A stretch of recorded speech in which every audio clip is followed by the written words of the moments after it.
The Solar Crown is now in full swing. Suspense is at an all-time high. Who will win this race?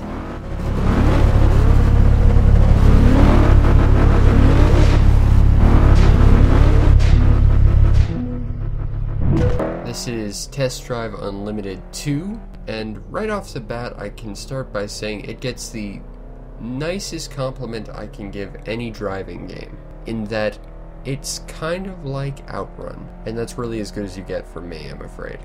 But Test Drive Unlimited 2 is this huge open world driving game with a metric ton of different cars to unlock and purchase. And that's probably what you're going to be spending the majority of the time playing this doing, of just exploring this giant world and trying out all the different cars and stuff.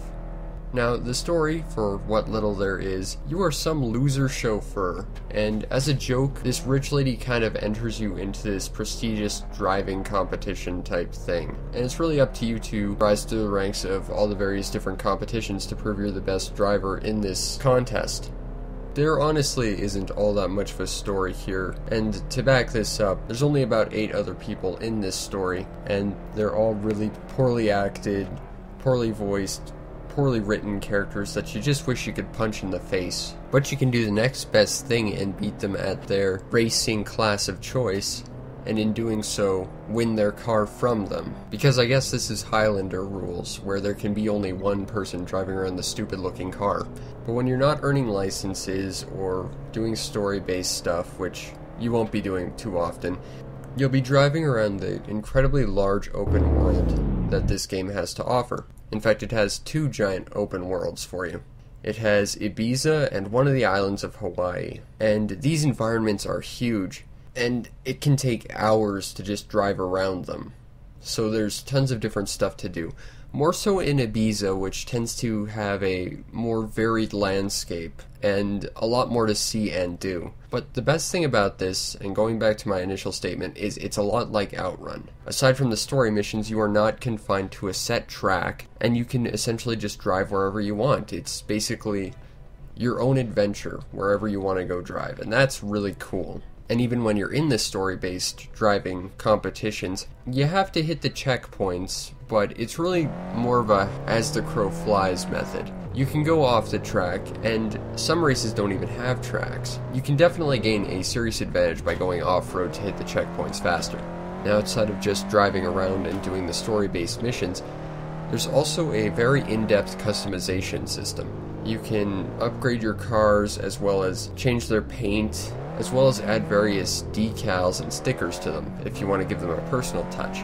However, there is a bit of a problem here. The Ferraris and Bugattis and some of the higher tier brands of car, you can't modify or customize. I assume this is due to licensing issues where the license holders just don't want to see anyone mucking with their cars, which is the case in a lot of these situations.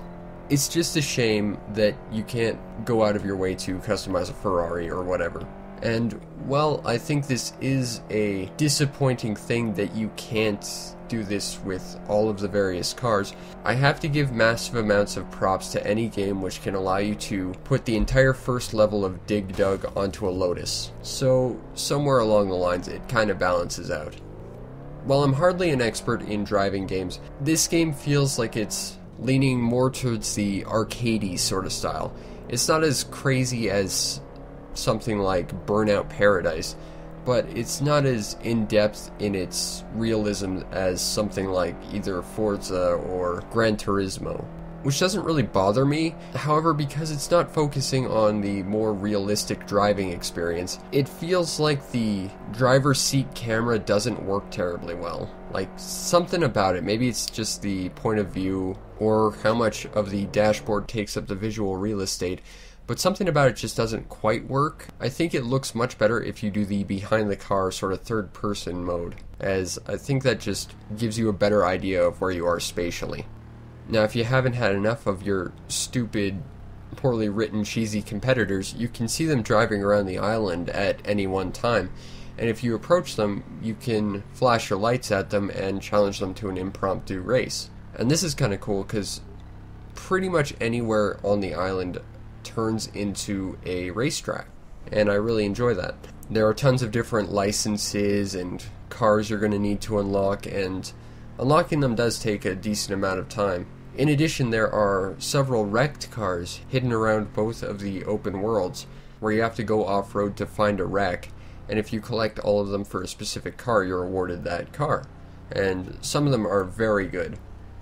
Well, I think the photography mode is kind of neat, and they even create certain sub-missions around shooting certain cars in certain lights and stuff, and I think that sort of adds to the car porn aspect of this game, so to speak. This hinges very close to the almost Second Life feature that this game has, where you're forced to use an avatar and change his clothes and get a haircut and even get facial reconstructive surgery. I mean, who cares? I certainly don't. But what's even more of a slap in the face is, while you can modify your character's appearance and stuff, and the selection is incredibly woeful, and you rarely see your character, so it doesn't even really matter, you don't get to do that at the start. You get to select one of a few different pre-made characters, which feels very lazy. And I don't know why any of this was even included in the game when they could have simply put more stuff out there to do. Like more races, or more cars, or even just expanding the map a little bit. The soundtrack exists. It's mostly pop and like dubstep and hip-hop and stuff. There's one channel that's sort of labeled rock, and if someone out there actually considers anything on that channel rock, I feel very, very, very bad for whatever generation grows up with that being their classic rock. That's just sad. So the soundtrack is entirely licensed, which is why I'm not playing any of it, and it's also a complete wash. The game itself looks fairly nice. There's tons of really beautiful lighting, and the environments look fairly nice, which is good because you're going to be spending a lot of time driving around them to see what's out there, even if it's just going over new trails that you haven't driven over before. Overall, I think Test Drive Unlimited 2 is a fairly good game if you're like me and you don't like driving in a circle for 5 minutes, because I can't stand that crap. That's why I usually shy away from driving games. Once again, like Outrun, it's more of a sort of choose-your-own-adventure driving game where you get to decide where you're going and what you see. And it feels like you're on an adventure, and you're not being restricted to driving in a circle until the game says you're done. And I think that's really fun. I've been told the original Test Drive Unlimited is a lot better, but I haven't played it. So based on what I know from this game, I would say pick it up if you like exploring and driving. You might want to shy away from this if you're going for a realistic driving experience like Gran Turismo or Forza. And while it feels like you're simply in a world of sentient vehicles with no other people around, like to the point where it's really spooky, I think it's a fun world to drive around, and the customization options you can definitely sink several hours into. I know I have, and I really enjoyed my time with this game.